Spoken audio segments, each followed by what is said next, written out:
Nous avons le plaisir de l'accueillir pour une deuxième saison sur le plateau. Julie Beauregard et sa chronique de développement durable. Bienvenue parmi nous encore une fois, Julie. Beaucoup.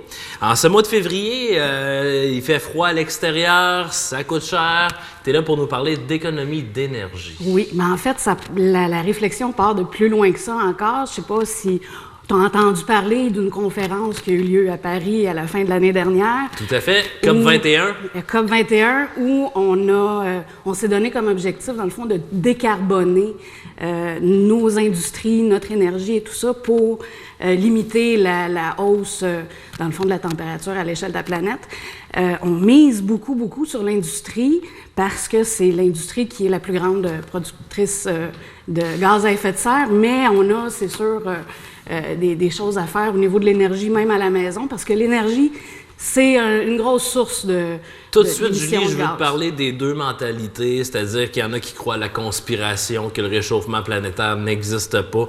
Cependant, on va partir de faits scientifiques. Les scientifiques l'ont prouvé que le réchauffement planétaire existe et qu'on se dirige tout droit vers une catastrophe. Là. Exactement. En fait, il y a toujours eu des variations climatiques. C'est ce que les grands sceptiques ramènent toujours comme argumentation. C'est sûr qu'il y avait une hausse déjà de température qui se faisait avant. Mais là, on voit que c'est lié à l'activité humaine. Depuis l'ère industrielle, ça a monté en flèche, puis c'est de façon exponentielle la production de pollution qui fait que, justement, la température augmente. Alors, les sceptiques seront confondus. Les sceptiques seront confondus. Du. Alors, Je fais référence à quoi?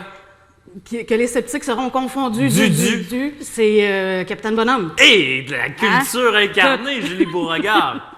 Alors, on va revenir à l'économie d'énergie, si ça ne te dérange pas. Ça va. Alors, économie d'énergie, à la maison, ce que ça signifie surtout, c'est pour le portefeuille. C'est sûr qu'on soit chauffé au mazout, au gaz naturel ou à l'électricité, ça a une incidence sur le portefeuille au bout de la ligne. Par contre, les gens, souvent à la maison, vont se dire que c'est trop compliqué, c'est trop dispendieux, je ne sais pas quoi faire pour sauver de l'énergie à la maison. Il y a le site Écohabitation qui a sorti une super petite pyramide qui s'appelle la pyramide de Manu, que j'invite les gens à aller consulter. Ouais. En fait, on partirait en bas de la pyramide pour faire des gestes qui sont peu difficiles, peu coûteux, et puis en montant comme ça vers le sommet de la pyramide où on peut faire des travaux de rénovation et tout ça, mais on n'est pas obligé de se rendre là.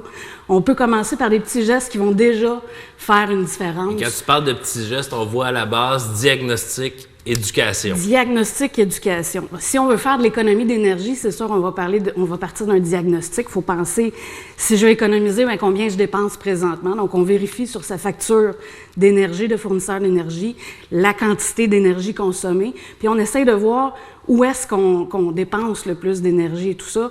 Il y a différents endroits dans une maison. Donne-moi des pistes. Des pistes. On va commencer par, dans le fond, la deuxième étape, qui est de vérifier tout ce qui est système de ventilation, chauffage, les hottes de cuisinière, les ventilateurs, même la grille en arrière du réfrigérateur. Ça accumule de la poussière beaucoup. Et quand il y a de la poussière qui s'accumule comme ça sur nos systèmes de ventilation, le moteur a tendance à consommer plus d'énergie pour faire le même job. Il est moins efficace. Donc, aux 6 mois, il faudrait penser à faire un bon nettoyage de tout ce qui peut ramasser de la poussière. Aux 6 mois, 2 fois par année. Écoute, dans mes habitudes personnelles, je peux faire ça 1 fois par année, peut-être aux 2 ans. Là. C'est ça. Donc, j'imagine qu'il y a beaucoup de poussière accumulée en arrière du réfrigérateur. Dans ce temps-ci, je le tire plus souvent parce que mon garçon, il envoie des jouets en arrière du frigidaire. Ça serait peut-être l'occasion à ce moment-là de passer un linge, un chiffon pour ramasser la poussière. Je vois. On pense aussi aux barres d'alimentation électrique. Ouais. Les fameuses barres d'alimentation. L'avantage, c'est que, je ne sais pas si tu as remarqué, quand tu éteins tes appareils à la maison, donc, il y a beaucoup d'appareils qui vont garder un petit voyant lumineux allumé, comme la télévision, le magnétoscope. Vrai. Et ça, c'est une charge, dans le fond, qui continue même quand l'appareil est fermé. L'ordinateur. L'ordinateur aussi, c'en est un bon exemple. L'écran, même s'il est en mode veille, consomme une certaine partie de l'énergie. Donc, en utilisant des barres d'alimentation, on ferme le courant quand on s'en sert pas. Rouge, et on est sûr qu'il n'y a pas du tout de courant qui va passer à ce moment-là. On fait le tour des ampoules, on chasse les ampoules, les vieilles ampoules à incandescentes de nos maisons. On y va pour des modèles fluo compacts ou ADEL. Et ça, encore une fois, il y a de la controverse là-dessus parce que il y a du gaz là-dedans, entre autres. Mais là, il s'agit, parce que tu nous as déjà éduqués dans une précédente chronique, il s'agit de s'en débarrasser de façon responsable. Exactement. Il faut aussi penser, le premier des 3 R, est-ce que tu te souviens qu'est-ce que c'est? Réutilisation. Le premier, réduction. Ah! Donc, on va essayer de réduire qu'est-ce qu'on consomme. Et des ampoules comme ça, éco-énergétiques, souvent, vont aller de 10 à 25 fois plus longtemps. Vont consommer moins d'énergie aussi pendant ce temps-là. Donc, oui, il y a un problème à cause des gaz qu'il y a à l'intérieur, à cause des produits toxiques qu'il y a à l'intérieur, mais en les déposant à des endroits reconnus, recommandés pour ça, bien, il n'y a pas de problème. Puis même, à la longue, tu vas faire une économie au niveau de ta consommation d'électricité. Ah, c'est sûr. Moi, depuis que j'ai ça chez moi, et même j'ai les modèles ADEL. Oui, qui sont encore plus performantes. Plus performantes. Je ne change plus mes ampoules. Là. Avant, je pouvais les changer 2-3 fois par année. Là, maintenant, je pense que c'est là ad vitam aeternam. C'est ça. Ça peut durer assez longtemps. C'est des dizaines de milliers d'heures qu'on peut compter sur ces ampoules-là. On pense à réduire le chauffage aussi. Température idéale à ce temps-ci de l'année, 21 le jour, 17 la nuit. Pour chaque degré, dans le fond, dont on va baisser le thermostat, c'est un 7 % de la facture de chauffage qu'on va économiser pendant ce temps-là. Donc, ça vaut vraiment la peine, même si on ne se rend pas à 17, là, mais de descendre de quelques degrés pendant la nuit.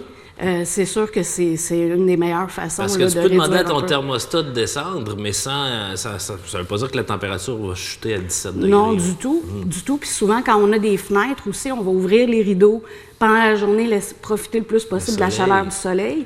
Et le soir, bien, une fois que le soleil est parti, on va refermer les rideaux pour conserver le plus possible la chaleur à l'intérieur. Bien. Bon truc. Au niveau de l'humidité, le taux d'humidité à la maison aussi qu'il faut vérifier, qui, s'il est trop sec, peut provoquer des problèmes d'irritation et tout ça. Et s'il est trop humide, bien là, on peut parler de problèmes de moisissure et tout ça. Donc, c'est plus dur à chauffer, une maison humide. Et c'est plus dur à chauffer et on ressent plus le froid, donc c'est plus inconfortable aussi.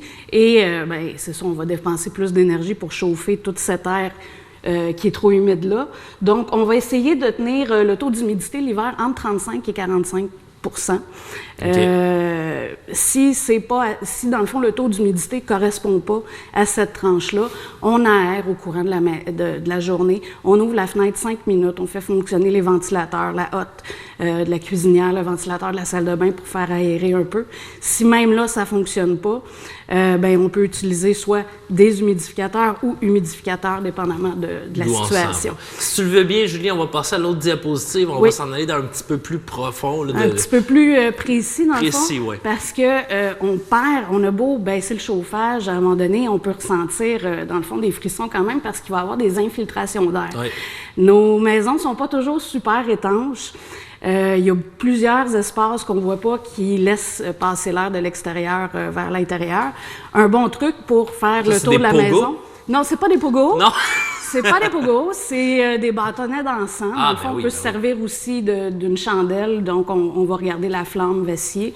On promène le long des plaintes, des moulures sur les bas des murs, les prises de courant, tout ce qui est tuyau qui s'en va vers l'extérieur. Souvent, on a un bon trou autour, les portes et tout ça. On fait le tour de tout pour voir où sont les infiltrations d'air. Et on peut être surpris, hein? On peut être surpris. Des fois, moi, la prise de courant, on y pense pas tout le temps, mais tout ce qui est boîte électrique, tout ce qui est jonction de murs... Sur un mur extérieur. Sur un mur extérieur, il peut y avoir de l'infiltration d'air. Donc, on fait le test. Quand on voit la fumée se promener ou la flamme vaciller, c'est qu'on a une infiltration d'air.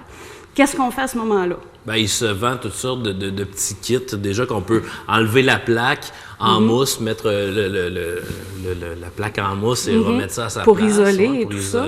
Mais j'aurais d'autres suggestions pour toi. Dans le fond, quand on a identifié toutes ces sorties-là, on peut passer à l'autre diapositive. On va passer à tout ce qui est calfeutrage, mousse isolante et tout ça, dépendamment de où on le fait. C'est sûr qu'il y a des produits qui sont plus adaptés pour les portes et fenêtres, d'autres, c'est plus pour les murs. On pense aux coupes-brises dans le bas des portes. Oui.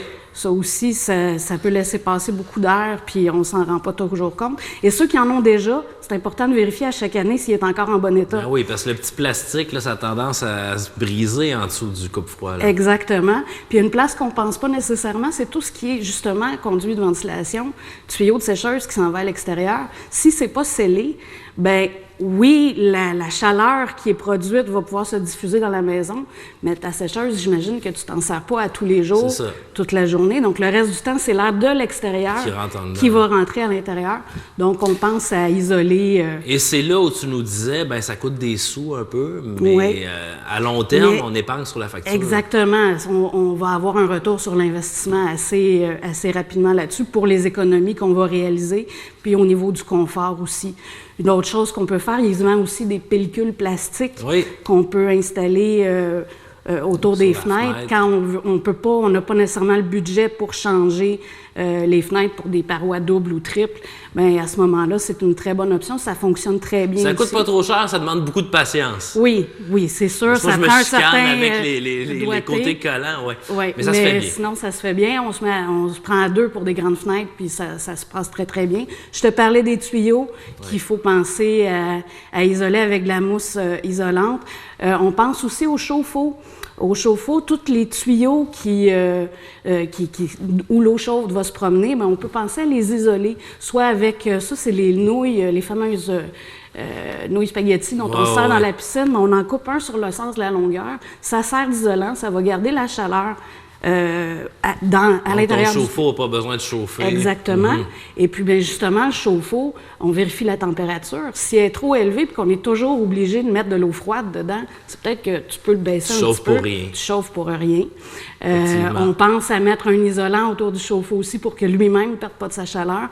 Donc, c'est tous des petits gestes qui, au bout de la ligne, bien, on va perdre beaucoup moins d'électricité à chauffer le dehors, comme mes parents disaient. Donc, toutes sortes, bien effectivement, toutes sortes de trucs, ça vaut la peine. J'imagine qu'il y a des spécialistes aussi pour ça, des références, Julie? Oui, bien, il y a plusieurs spécialistes pour tous ces services-là, justement, dans la région. Quand on parle de conduite de ventilation, chauffage, nettoyage de cuisine et tout ça, il y a une entreprise, même à Saint-Joseph, qui spécialise là-dedans, qui est née tout dernièrement. Et il y a toutes sortes de programmes gouvernementaux. Aussi, Réno Climat, Éconologie. Exactement. Allez fouiller un petit peu sur Internet. Ça vaut la peine. C'est le meilleur conseil qu'on peut donner. Ça vaut vraiment la peine. Merci beaucoup, Julie Beauregard. Ça fait plaisir. Très apprécié. Alors, c'est déjà tout le temps que nous avions, mesdames et messieurs. On se dit rendez-vous vendredi prochain à 18h30.